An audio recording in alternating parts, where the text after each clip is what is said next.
wakati wa kununua wanakamilisha. Yastawfuna al-kaila, wanakamilisha nini? Lakini waidha kalu, na pindi wanapopima kwa pishi au wazanu au wanapopima kwa mizani, hum yukhsirun, wao wanapunguza. Ay hum yanqusuna al-kaila, wao wanapunguza pishi au wazna au mizani. Ala yadhunnu ulaika, hivi je hawadhania hao? Ay ala yatayaqqan, hivi je hawayaqinishi wao? Annahum mab'uthun, kwamba wao watafufuliwa liyaumin adhim, siku iliyokuwa kubwa. Liyaumin adhimin fihi, siku ambayo itakuwa kubwa siku hiyo. Wa huwa yaumul qiyama, na nipi? Siku ya kiyama. Ni hipi hiyo? Yauma yaqumu an-nasu fi min quburihim, siku ambayo watasimama watu makaburini mwao. Li rabbil alamin, kwa ajili ya Bwana wa viumbe. Ay li rabbil khalaiq, kwa ajili ya Bwana wa viumbe. Li ajli amrihi, kwa ajili ya amri yake Allah. Wa hisabihi, na hisabu yake. Wa jazaihi, na malipo yake. Imepokewa kwa mtu mmoja, yeye alipokea kutoka kwa Abdullah, alisema huyo mtu kumwambia Abdullah, ya aba Abdurrahman, e baba yake Abdurrahman, hakika watu wa Madina wanakamilisha pishi hivi sasa, wanakamilisha vipimo. Abdullahi amwambia, vipi wao wasikamilishe vipimo?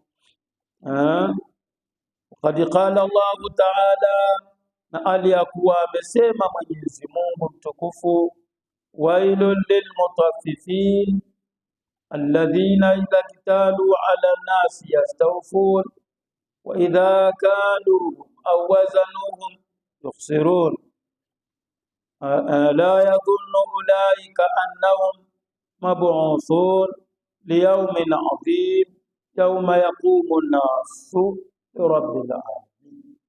Kuonekana kwamba watu wa Madina walikemeka, walipata uoga wakati Allah subhanahu wa ta'ala alipoteremsha. Elewana. Na amesema Mtume sallallahu alayhi wasallam, watu wowote hawapunguzi vipimo ila Allah subhanahu wa ta'ala atawazuilia mavuno, atawazuilia mimea. Watapanda lakini mimea mara kumekuja jua, mara kumjini, alafu Allah atawaletea ukame. Kwa miongoni mwa adhabu za watu wanapokithiri katika mambo haya, Mwenyezi Mungu huwafanyia hivyo. Yauma yaqumu an-nasu li rabbil alamin, siku ambayo watasimama watu kwa Bwana wa viumbe. Ay yauma yaqifuna fil ma'ashar, watakaosimama katika kusanyo kile, aliyakuwa watu wakobea, aliyakuwa watu wako uchi, tena watu ni wenye kunyenyekea kwa Mwenyezi Mungu subhanahu wa ta'ala. Abdullah bin Umar radhiyallahu anhuma asema kwamba Mtume sallallahu alayhi wasallama amesema kuhusu yauma yaqumu an-nasu li rabbil alamin, amesema atazama mmoja wenu siku hiyo katika jasho lake, italingana jasho litakuwa vipi. Sababu Mtume asema siku hile jua litasogezwa katika kichwa cha wanadamu kutoka kwa waja kiasi cha maili moja au kiasi cha maili mbili. litamwagika jasho, lakini jasho hilo halitomwathiri mwingine. Kuna mwingine itafika kiasi cha huyu, mwingine itafika kiasi cha magoti, mwingine kiasi cha hapa, mwingine kiasi cha mpaka hapa. Miongoni mwa changamoto au misukosuko ya siku hiyo, miongoni mwa misukosuko yake hiyo. Kwa hiyo watu watakuwa katika hali ngumu, hali ambayo takiwa mtu amwombe Allah mara kwa mara amwepushe na jambo hilo. Elewana. Na alikuwa Mtume sallallahu alayhi wasallama akiogopa sana siku hii, na vile vile pia akiwahimiza watu waiogope siku hiyo, kwani ni siku ngumu. Mpokelewa hadithi kutoka kwa Mtume sallallahu alayhi wasallam, amesema Mtume kwamba Mwenyezi Mungu Subhanahu wa Ta'ala ameomba malaika huyo ana mbawa moja iko upande wa mashariki, na mbawa nyingine iko upande wa magharibi.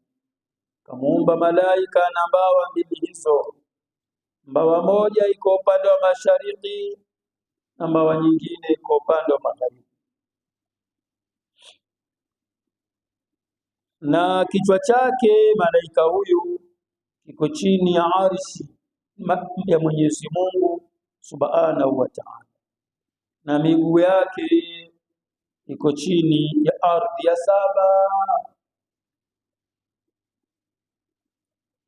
Na malaika huyu ana magoya makubwa, idadi ya viumbe wa Mwenyezi Mungu alivyoviumba katika ardhi na majigoya.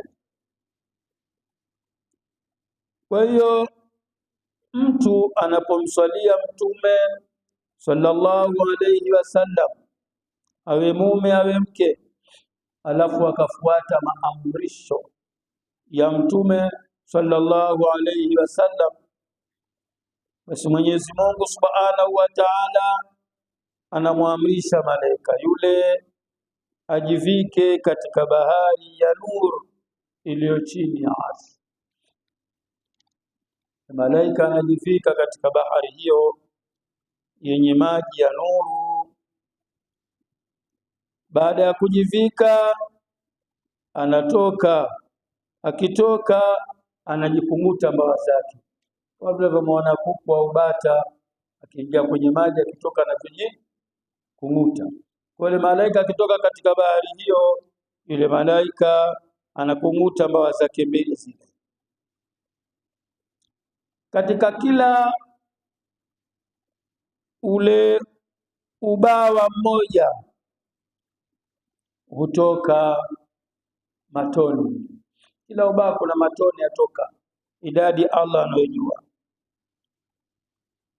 Kwa kila tone linalotoka katika yule malaika, kila tone ambalo linatoka, lile tone humwombea msamaha mtu huyo mpaka siku ya Kiyama.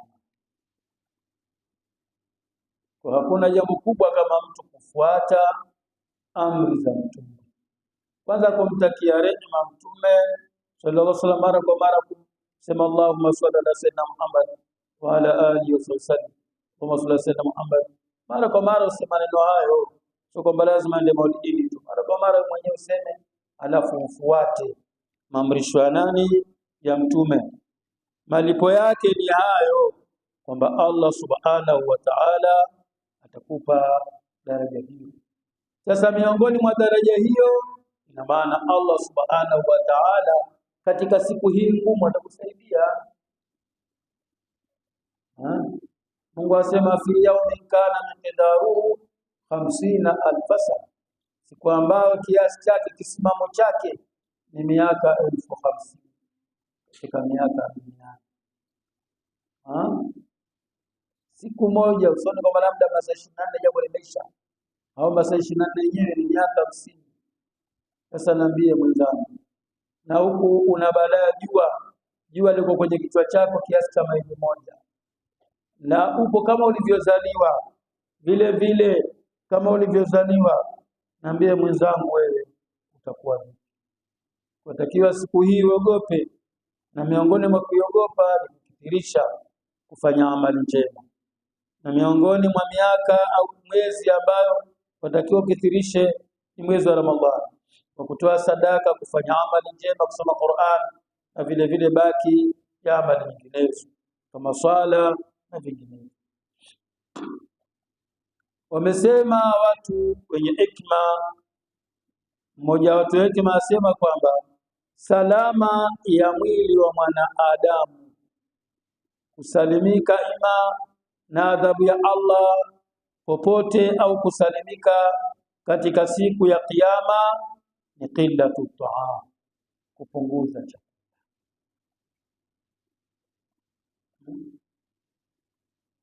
Hekima yake ni ipi? Ni kwamba usile sana ili ufanye ibada sana, iwe msikitini iwe nyumbani. Mtume sallallahu alaihi wasallam anasema msifanye majumba yenu kuwa ni makaburi, msifanye majumba yenu kuwa ni makaburi. Yatakiwa nyumbani kwako usome Qur'an, nyumbani kwako uswali sunna, nyumbani kwako ufanye kheri. Maana kaburi ni kwamba wewe unajibaga tu, mambo yote umeacha duniani. Sasa yatakiwa nyumbani kwako ufanye nini? Ufanye kheri. Na miongoni mwa kheri za kuogopa siku ya Kiyama ni mtu kufanya uchache chakula, kwa maana kula chakula kichache amali ziwe nyingi. Na Mtume sallallahu alaihi wasallam amesema kama mtu hapana budi atakalazima ale, basi agawe mlo wake au agawe mwili wake sehemu tatu, augawe sehemu tatu. Na kweli wanasayansi wa zama hizi wamechunguza kuona kwamba kweli Mtume alikuwa anakwenda na wakati. Theluthi moja ya chakula chako, theluthi nyingine ya kinywaji chako, theluthi nyingine uache pumzi zako. Sio wala mpaka umenywa juu. So leo umepata basmati na nyama ngamia, bana. Takiwa mwili wako ugawe sehemu hizo, ucontrol mwili wako. Na mwili wako ukicontrol, maradhi yatakimbia. Kama tukojipige nganga na wengine ajipiga sembe mtu mmoja nusu nzima alafu alala, utarejea nini? Kupiga sembe jioni baada ya isha, kujipiga sembe nusu kilo alafu alala, mwili ujenge maradhi. Kuna wengine wapige hiyo nusu, watu hapo wanatembea. Na vile vile pia na salama ya roho. Salama ya roho ni kufanya machache madhambi, kwa maana usifanye madhambi ili upate kusalimika na mambo haya. Na ukitaka salama ya dini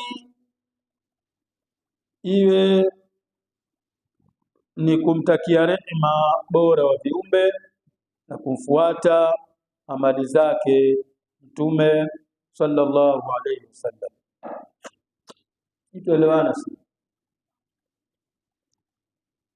Yasemwa kwamba malaika wa mbinguni na malaika wa ardhi, malaika wa mbinguni na malaika wa ardhi, na vile vile pia kwanza malaika, alafu ukiachilia malaika ile mbingu yenyewe, ukiachilia mbingu ile ardhi yenyewe, ukiachilia ardhi ule usiku, ukiachilia usiku ule mchana, siku ya Kiyama, kila kimoja katika viumbe hivyo vitatolea ushahidi kwa mwanadamu yale ambayo ameyatenda, yawe kheri yawe ya shari.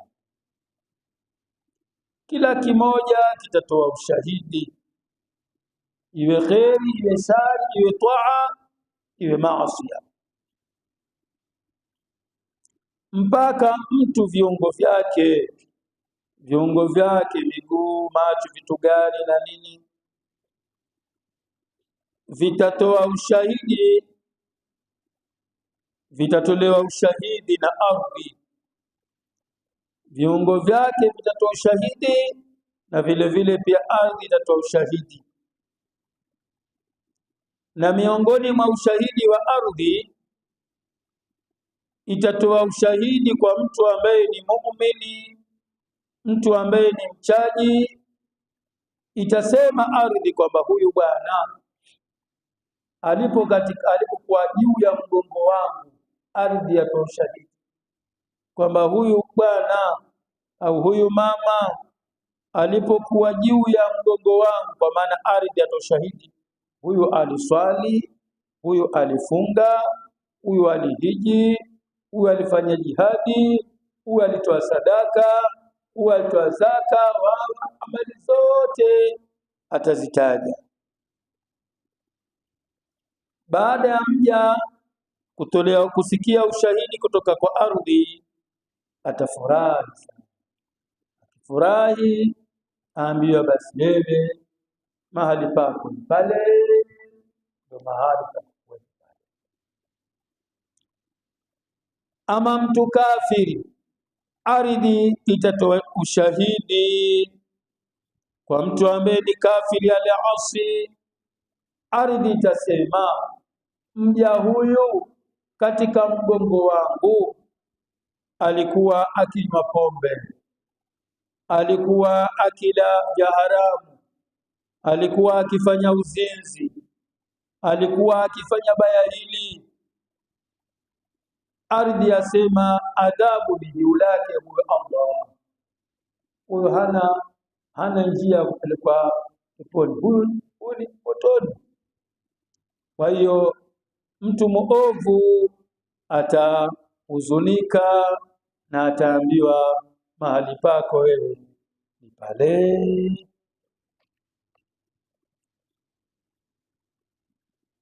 Yauma yaqumu nnasu lirabbil alamin, siku atakaosimama watu, min quburihim, kutoka makaburini mwao, lirabbil alamin, kwa ajili ya Bwana wa viumbe, ay lil khalaiqi, lirabbil khalaiqi, kwa ajili ya Bwana wa viumbe wote, liajli amrihi, kwa ajili ya amri zake, wa isabihi, na hisabu zake, wa jazaihi, na malipo yake. Mungu asema kalla, ay haqqan, wa haqq, inna kitaba al-fujjar, hakika maandishi ya watu waovu, ay inna kutuba a'mali al-kuffar, inna kutuba a'mali al-kuffar, hakika vitabu vya amali za watu makafiri, la fi sijjin, yamo katika sijjin. Maandishi yameandikwa katika nini? Sijjin. Qila wa kitabu jami'u li amali shayatin, kauli yasema sijjin ni kitabu ambacho kimekusanya amali zote za mashetani na watu wenye amali kama za mashetani, maana wafuasi wa shetani, walkafara, na vitabu vyenye kusanya amali za makafiri, ndio sijjin. Elewana jamani. Qila yasema kwamba huwa kitabun jami'un li amali shayatin, ni kitabu chenye kukusanya jami'un li amali shayatin, chenye kukusanya amali za mashetani, walkafara, na vile vile pia amali za makafiri. Waqila, kila sema, huwa makanun, ni mahali, asfalul ardi sab'a, ambako ni chini ya ardhi ya saba. Huwa makanun, ni mahali, asfalul ardi sab'a, iko chini ardhi ya saba. Wa huwa maalu iblis wa junudi, hapo ndio mahali special pa ibilisi na jeshi lake, ndio sehemu yao. Kwa hiyo maanishi yako kama yako kwa hao, wewe unalipi yote? Munkar na Nakiri kaandika, lakini hawa wanakupitia kwa huyu mwenzetu kweli, wanapekua kweli mwenzetu kweli. Fadhali maandishi yapite kwa malaika wema, Ukutakia nini? Maghfira kwa Allah, kwamba Allah msaidie huyu kutokana na amali hizo. Lakini sasa wewe amali zako zaonekana na watu ambao sio.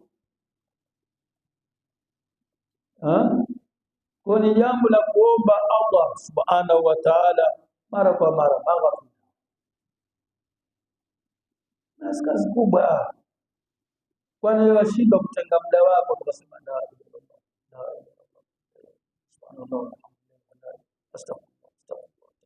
ukidumu katika dhikri, basi hata mambo ya maasi Allah atakushia. Ukidumu katika dhikri, mtaja Mungu mara kwa mara, Mungu anakuwa karibu naye. Kama vile kama una rafiki yako au na ndugu yako au mwingine mke wake, kila baada ya muda amkumbuka mke wake. Hasa kama amesafiri, mara kwa mara amkumbuka. Kama fulani angekuepo hapa, kwa jambo jepesi. Au kama rafiki yangu fulani yuko bwana, uweze kupata na tatizo ikawa mkumbuka nani rafiki yako. Rafiki yangu angekuepo bwana hapa, tukwenda jambo dogo tu. Sasa yaonyesha kwamba ni mtu ambaye uko karibu naye. Kwa vile vile kumtaja Mungu mara kwa mara, Mungu awe karibu na wewe. Mungu akiwa karibu na wewe, basi baadhi ya mambo ambayo hayana mwelekeo kwako Mungu anaepusha. Kalla ay aqal wa inna kitaba al-fujjar, hakika maandishi ya watu waovu. Ay inna kutuba a'mali al-kuffar, hakika maandishi ya amali za makafiri la fi sijjin, yamo katika sijjin. Qila huwa kitabun jami'un li a'mali shayatin, kauli yasema ni kitabu chenye kukusanya amali za mashetani. Ndio wasema fi sijjin, yapo katika sijjin. Wal kafara, na vile vile pia makafiri.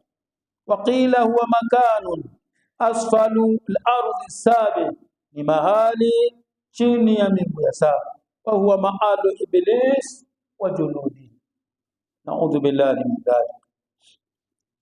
Mungu ama adraka ma sijjin, ni lipi lilokujuza wewe ni nini sijjin? Ma kitabu sijjin, ni kipi kitabu cha sijjin? Asema kitabu marhum, ni daftari lenye kuandikwa amali mbaya, ndio sijjin. Makhtum, ni daftari lenye kuandikwa amali mbaya. Wailu yawmaidin lilmukaththibin, adhabu kali siku hiyo ni ya wenye kukadhibisha. Watu ambao wanakadhibisha kwamba hakuna pepo, hakuna moto, ukifa umekufa tu, ukienda umeenda tu. Jamaa tudanganya. Ndio sababu mpaka Allah akenda waadhibu. Kwa Mungu ambele wao watu wenye mambo hayo au wenye maneno hayo. Wailu yawmaidin lilmukaththibin, adhabu kali siku hiyo ni wenye ukadhibisha. Wapi hao? Alladhina yukadhibuna biyawmiddin, wale ambao wanaikadhibisha siku ya malipo. Alladhina yukadhibuna biyawmiddin, wale ambao wanaikadhibisha siku ya malipo. Ayukadhibuna aljazaa, wale ambao wanakadhibisha kwa malipo hakuna. Sema ni badal au ni bayan lilmukaththibin. Wailu yawmaidin lilmukaththibin, wale wao siku hiyo au kali siku hiyo ni wenye kukadhibisha. Wapi hao? Ndio alita badal au wabainisha hiyo siku. Nasema bayanu lilmukaththibin. Wailu yawmaidin lilmukaththibin, adhabu kali siku hiyo ni wenye kukadhibisha. Alladhina yukadhibuna biyawmiddin, wale ambao wanaikadhibisha siku ya malipo. Ay alladhina yukadhibuna yawmal jazaa, wanakadhibisha siku ya malipo. Wama yukadhibu bihi, na wala haikadhibishi siku hiyo illa kullu mu'tadin athim, ila kila mwenye kupituka mpaka mwenye dhambi. Na maana mtu kama ni muumini, hata kama afanya asi, lazima siku hiyo iwe kishoni mwake, ajue siku hiyo tu. Lakini mtu kafiri haona hamna lolote. Haona kwamba ukienda umeenda tu hilo alipo. Wama yukadhibu bihi, na wala haikadhibishi siku hiyo, illa kullu mu'tadin, ila kila mwenye kupetuka mpaka, illa kullu mutajawizil addi, illa kullu mutajawizil addi, ila kila mwenye kupetuka mpaka, tena athim, mwenye dhambi. Allah kaleta neno hilo kwa sighatil mubalagha, mwenye dhambi kabisa. Nani huyo? Idha tutila alayhi ayatuna, pindi zinaposoma juu lake aya zetu, ay alquran. Idha tutila alayhi ayatuna, pindi zinaposoma juu lake aya zetu. Kwa maana anaposoma Qur'ani, anapoambiwa mambo ya Mungu, Allah asema hivi na hivi na hivi, Allah jambo likataza kwa aya hii na hii, qala asatirul awwalin, usema ni vigano vya watu wa kale. Ay alhikayati allati, ni maneno hikaya ambazo sutirat qadima, zimeandikwa zamani. Vitabu vya Juma na Rosa, vitabu vya Nacha, vitabu vya kina nani wale waliandika wale habari za zamani. Kwa hiyo hakubali kama ni maneno ya Mungu, anasema kwamba ni maneno ya vigano ya watu wa zamani, kama vile kuandika mithali, kauli vile. Kuna maneno ya kila lugha ina maneno yake, kwamba sijui Mdigo asema hivi baba, sijui Msambaa anasema hivi, sijui Mzegwana maana yake asema hivi, sijui kabila gani, sijui Mwarabu maana yake asema hivi. Sasa yeye huona pia kama ni maneno yake tu. Si tumeelewana? Idha tutila alayhi ayatuna, aya alquran, pindi zinaposoma juu lake aya zetu, qala asatirul awwalin, usema ni vigano vya watu wa kale. Ay alhikayatu allati sutirat qadima, ni vigano ambavyo vimeandikwa zamani. Jamu ustura, asatir jamu ustura bidhammi, au istara bilkasra. Tunasema ustura au istara, jamu yake ni asatir. Mwelewana?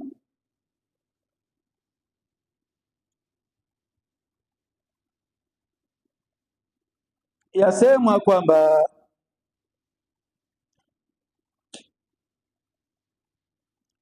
ataletwa mja siku ya Kiyama, maana ndio siku anayozungumzia Allah leo, kwamba watu waogope siku hiyo.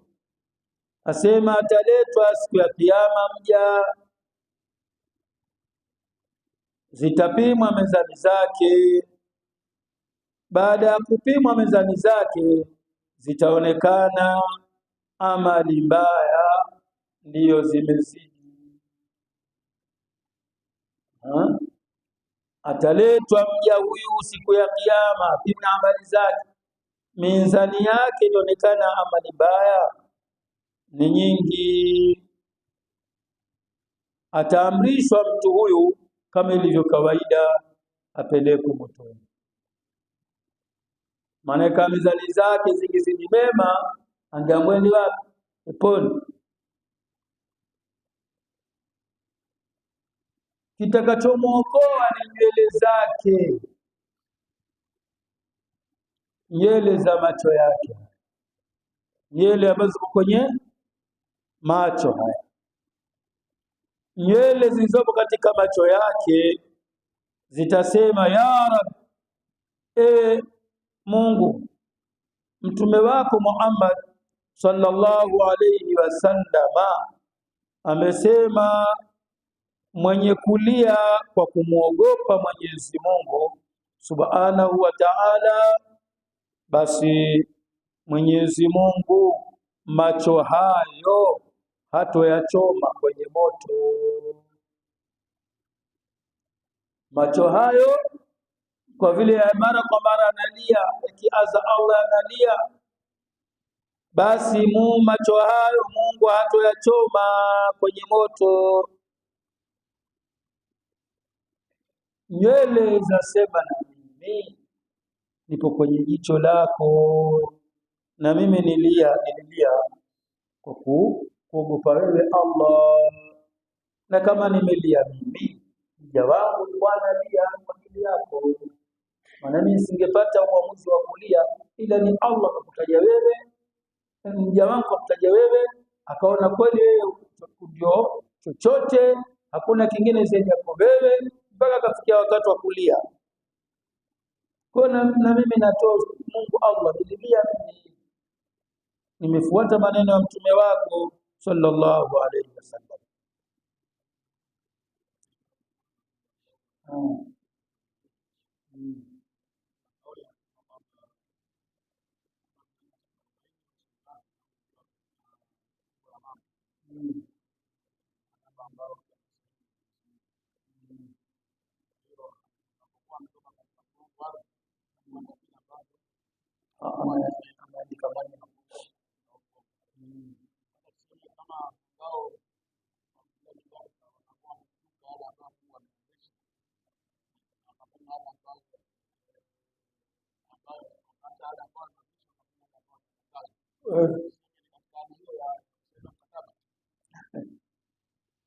Allah subhanahu wa ta'ala anajua, lakini kwa dhahiri inakuwa hivyo kwamba umeandika mwenyewe, lakini wajibu wake kwa kuandika. Sasa ndipo wewe sasa zinduke, kata tamaa, fanya amali njema. Nasema bwana nishaandika mwenye pombe, basi nitakunywa pombe. Usifanye hivyo, sababu hujui je kama uliandika mema, je kama uliandika kwamba utafanya mbaya mwanzo mwisho utafanya mema. Kwa hilo analojua ni Mungu. Sasa wewe ili kulifuta hilo ufanye amali njema, ama ukifa siku ya kiyama itakuwa hivyo. Lakini Mtume akasema kwamba Mungu mwenyewe akasema mtu ambaye hatofanya mema asilaumu, ajilaumu mwenyewe. Kwa hiyo liko hilo kwamba umeandika, lakini je, una uhakika kama uliandika kwamba utakuwa mwovu? Una uhakika? Basi tubia kwa Mungu, ndipo umeandika utakuwa mwema. Na hata kama uliandika utakuwa mwovu, Allah asamehe dhambi bana, Mungu anasamehe. Ile pia hali ya kurudishaniwa kwamba mimi naandika hivi bana, ile hadithi imesema hivi, lakini Allah ndiye anajua kwamba nani kaandika hivi, nani kaandika hivi. Kubwa ni kujitahidi kutubia kwa Allah, na maneno mtu anaambiwa afanye nini, azinduke nayo. Kwa hiyo mja baada ya kiungo kile kulalamika kwa Allah subhanahu wa ta'ala atamsamehe. Kwa kuna mambo mengi ambayo mja akiyafanya itamsaidia sana. Mambo mengi. Mwingine na jitasbihi lake huko acheza bao huko atembea kwa Mwenyezi Mungu.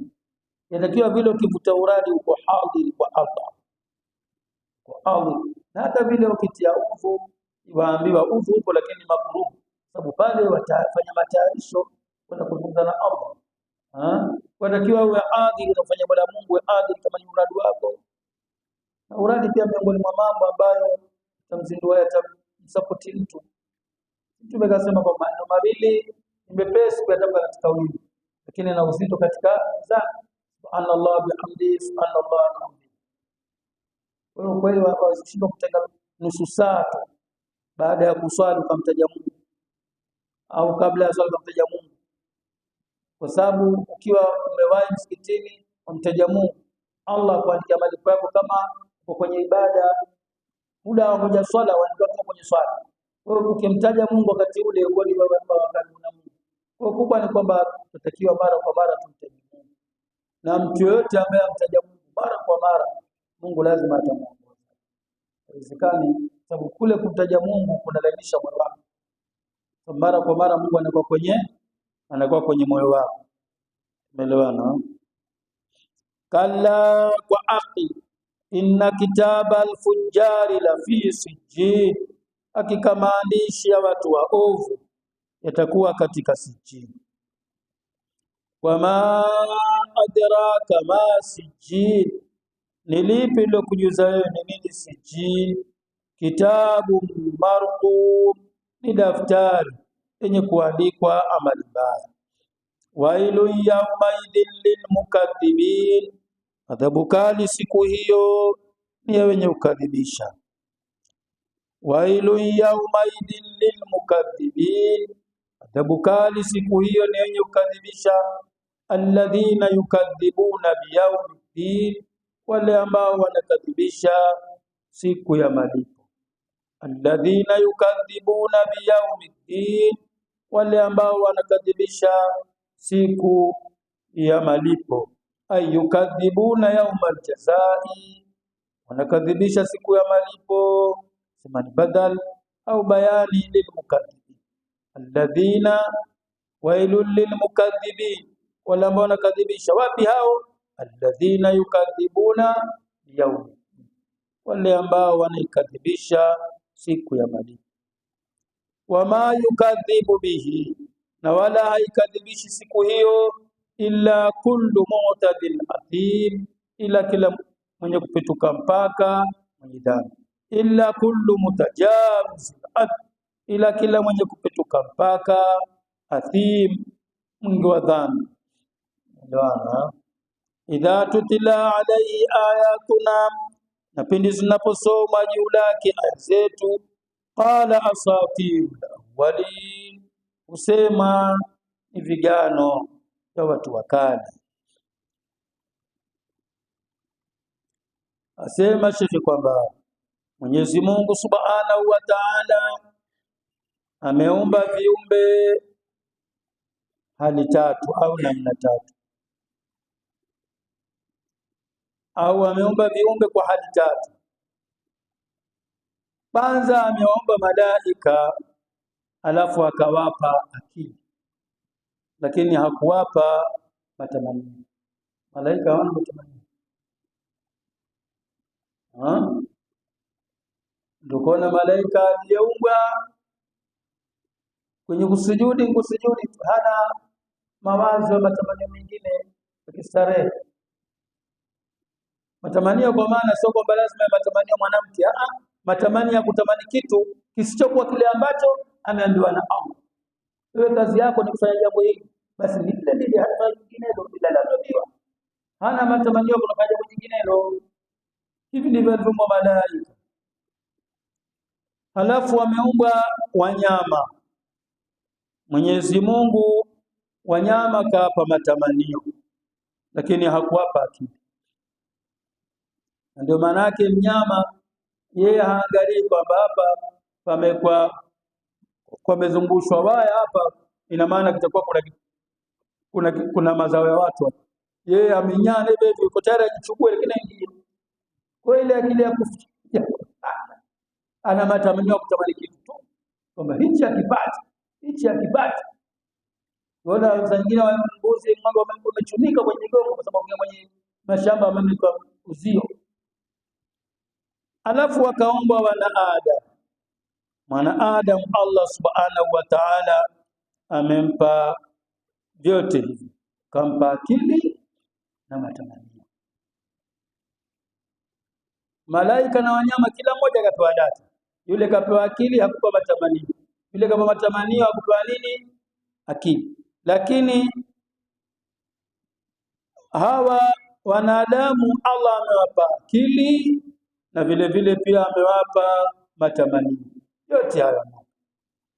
Kwa sema Sheikh kwamba yule ambaye matamanio yake yatazidi, atazidiwa, kwa maana kwamba wajuazi kwamba jambo hili tulifanya vibaya, lakini yeye kwa kutamani matamanio yake akampelekea alifanye, basi asema Sheikh, inakuwa wakati huo mnyama ni bora zaidi kuliko yeye, kwa sababu hii kutokuwa na akili sifana ya mnyama.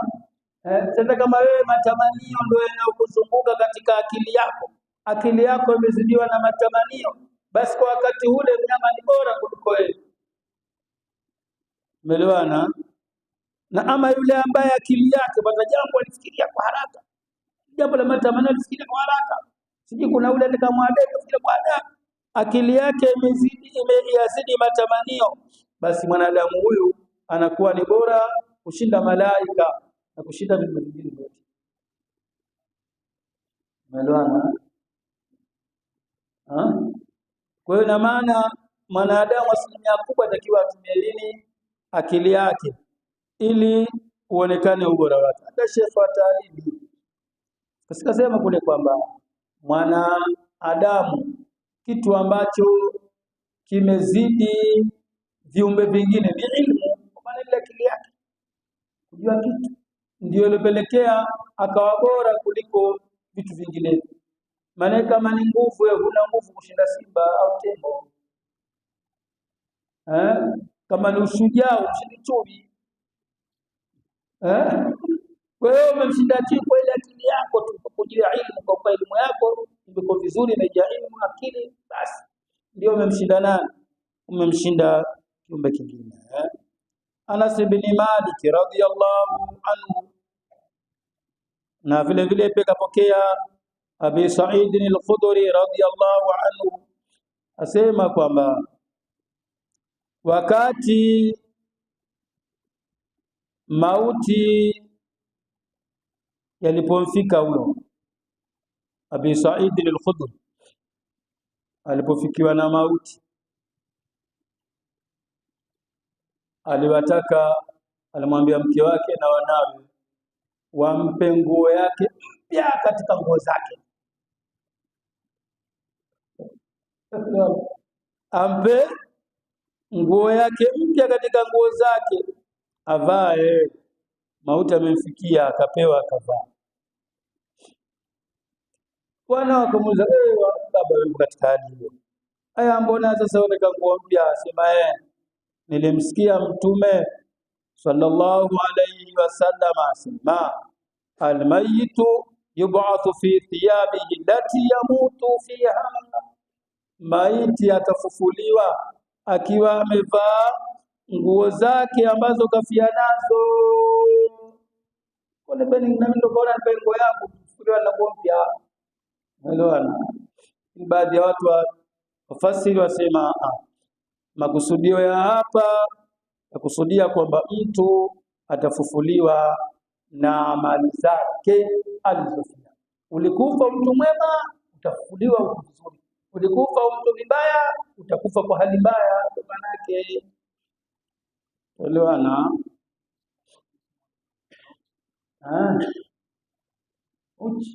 Bea lakini hutoshughulika na hilo. Na ndio siku ile nikasema Mungu mambo yote kaweka hadharani. Mfano, ukienda hija wewe una mambo, lau kama ungekuwa una akili timamu kama ya huko, ungekuwa unafanya waasi, sababu msongamano watu na nini, lakini ufikirii huyu wajua mwanadamu, lakini ufikiria kwamba kufanya jambo chafu, ufikirii akili haiko pale. Ndipo ndio siku ya kiyama uchi, lakini hutoanza kwa kuona huyu ni vipi waza hilo. Maana mfano mdogo tu kwamba wewe kila baada ya dakika mbili wasikia kama duga wapi hapo, wasikia bomu. Hivi kweli akili yako itakuwa madhubuti kweli? Hivi vizuri, yani akili yako itakuwa wengi. Sasa ndio kule akili yako itakuwa na wengi, kwa maana kwa sababu wengi, kwa maana huwazi kwamba ubainishe mtu mtia akilini. Kule kutia akilini ni kwa wewe uko vizuri, lakini kama uko vizuri huwezi kuwaza hilo. Elewana. Abdullah bin Umar radhiyallahu anhu wasema kwamba hakika mmoja wenu pindi anapokufa huonyeshwa mahali pake asubuhi na jioni. Leo kifa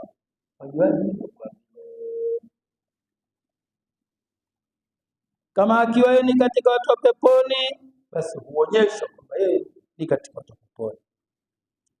Akiwa ni katika watu wa motoni, huonyeshwa katika watu wa motoni, na huambiwa pale ndio mahali pako siku ambayo Allah atakufufua.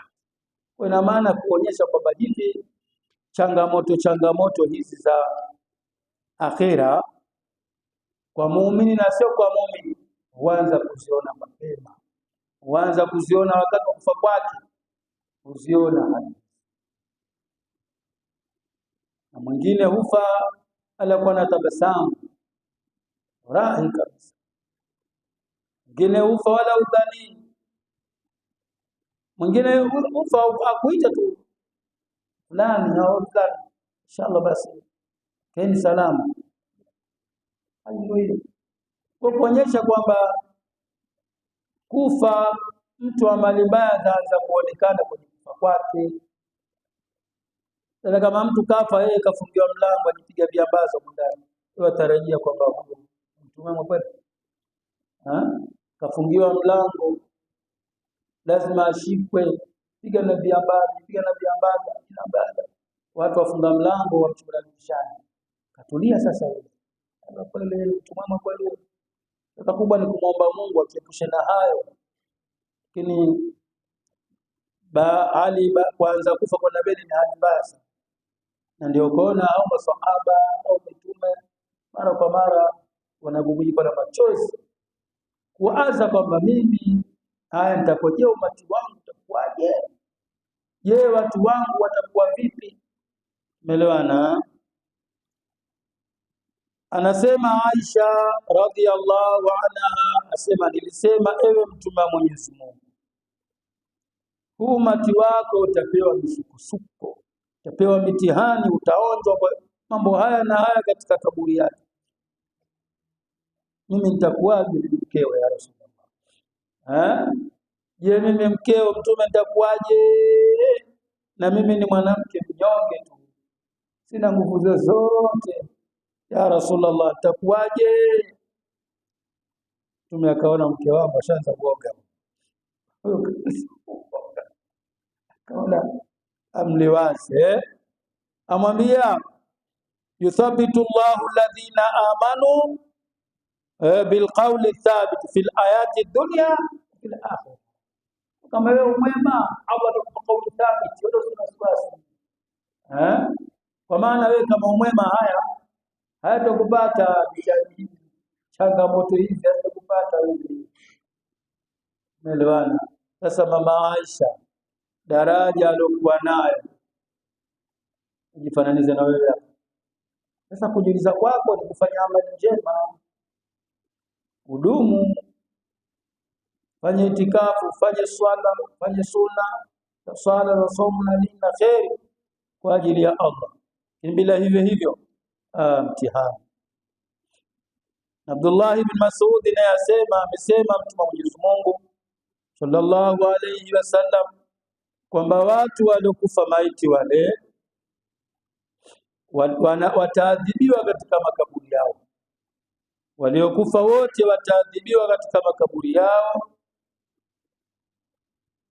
mpaka wanyama husikia sauti zao. Mbuzi akipita kwenye kaburi asikia kibano, jamaa anachumba nacho. Mbuzi afadhaika. Vipi?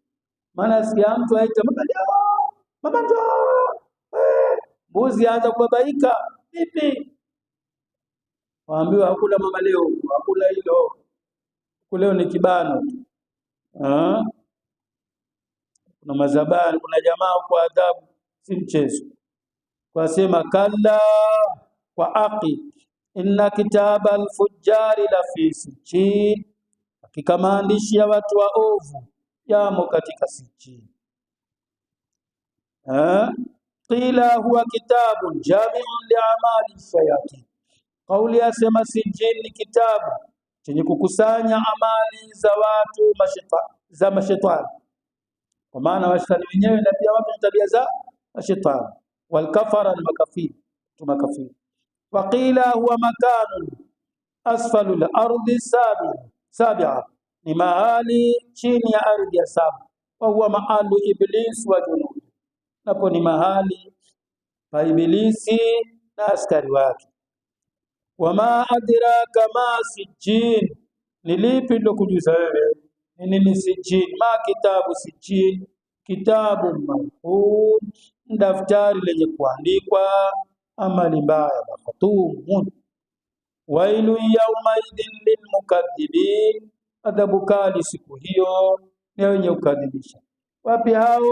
Alladhina yukadhibuna biyawmiddin, wale ambao wanakadhibisha siku ya malipo. Ai alladhina yukadhibuna yawmal jazaa, wale ambao wanakadhibisha siku ya malipo.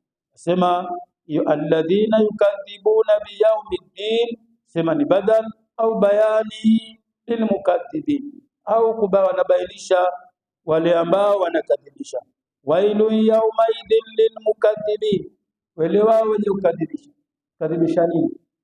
Kadhibisha mtu, kadhibisha vitu gani? Alladhina yukadhibuna biyawmiddin, wale ambao wanaikadhibisha siku ya malipo.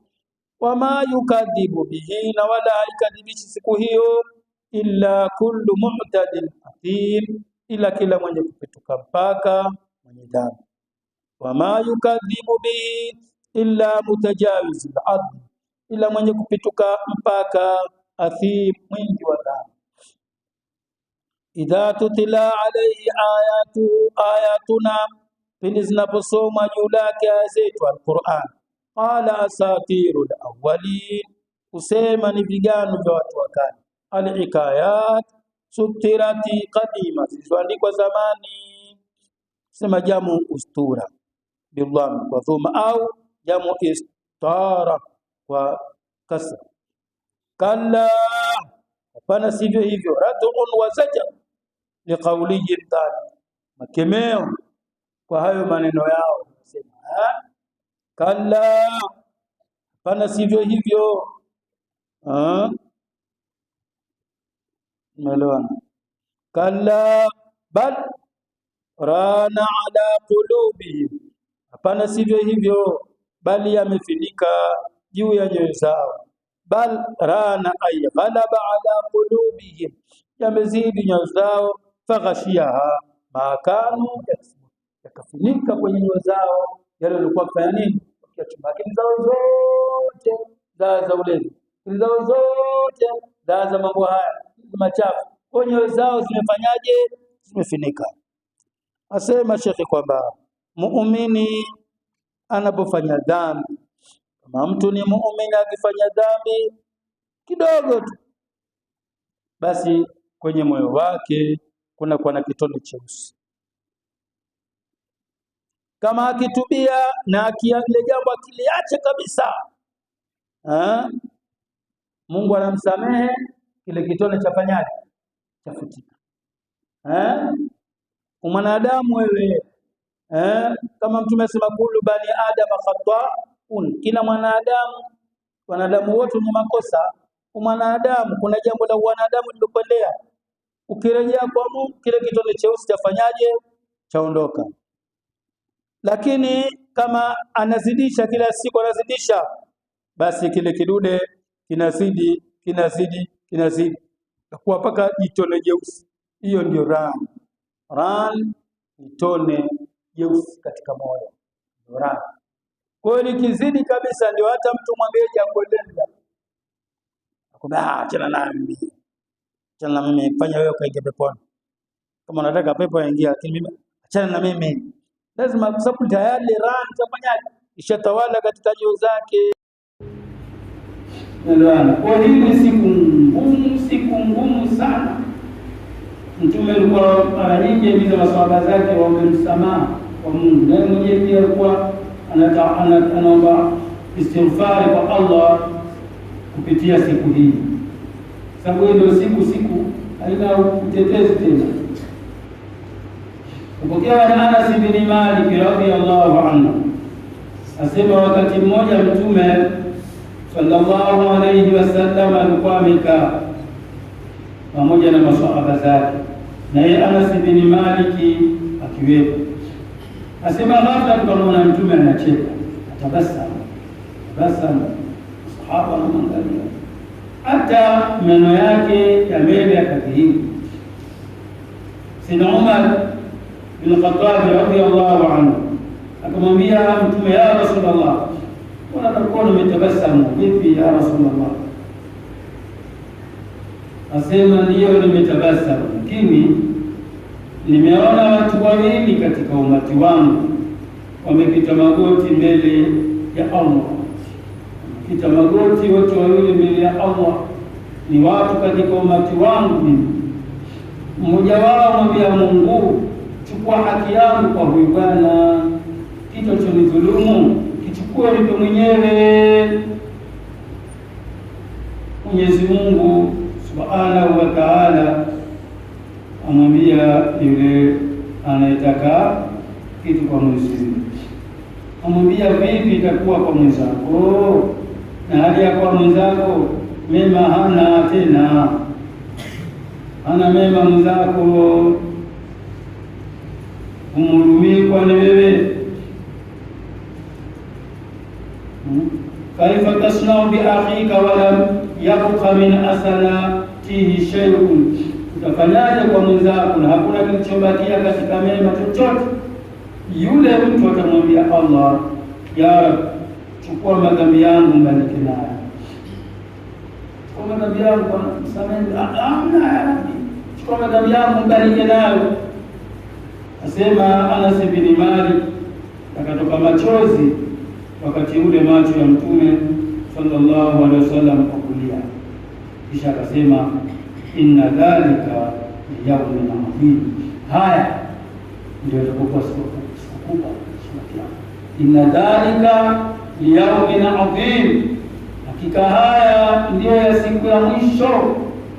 Kama mtu ulikoseana na mwenzako, mmalizane. Ulimnyang'anya mtu haki yake, ulimdhulumu haki yake, bora mmalizane hapa duniani, sababu huko utakwenda kwa huna kitu, hatimaye vijitabu vyako hivyo vitabu vyenyewe vya mtihani mbio swala zenyewe za mtihani. Sasa kama hujakisafisha kabisa huku kwa mtihani, Allah kunusuru. Kalla kwa haki, bal rana ala qulubihim ma kanu yaksibun, bali yamefinika juu ya nyoyo zao yale waliokuwa wakiyachuma. Kalla haqqan innahum, hakika wao an rabbihim yawmaidin, hakika wao Mola wao siku hiyo yauma alqiyama la maajubun, ni wenye kuzuiliwa kumwona. Ai fala yarawnahu, hawatumuona wao. Mtu ambaye ni wema watatofautiana katika kumwona Allah siku ya Kiyama. Wale ambao daraja za juu watamwona kwa siku mara mbili, daraja za chini kwa siku mara moja. Ama hawa ambao ni waovu hawatumuona Allah subhanahu wa ta'ala. Kalla, hapana sivyo hivyo, bal rana ala qulubihim ma kanu yaksibuna min al-ma'asi, bali yamefinika juu ya nyoyo zao yale walikuwa wakiyatenda katika maasi. Kwenda kwa kama nini? Kama kutu, wakasaka kama kutu. Kalla kwa haki, innahum an rabbihim yawma idhin la ma'dubun, hakika wao kwa Mola wao siku hiyo, hakika wao kumuona Mola wao siku hiyo ni wenye kuzuiliwa. Fala yarawnahu, hawatumuona Mungu. Thumma innahum lasalul jahim, kisha wao watauingia moto. La dakhilun nara, watauingia moto. Al-mu'min tuingia moto.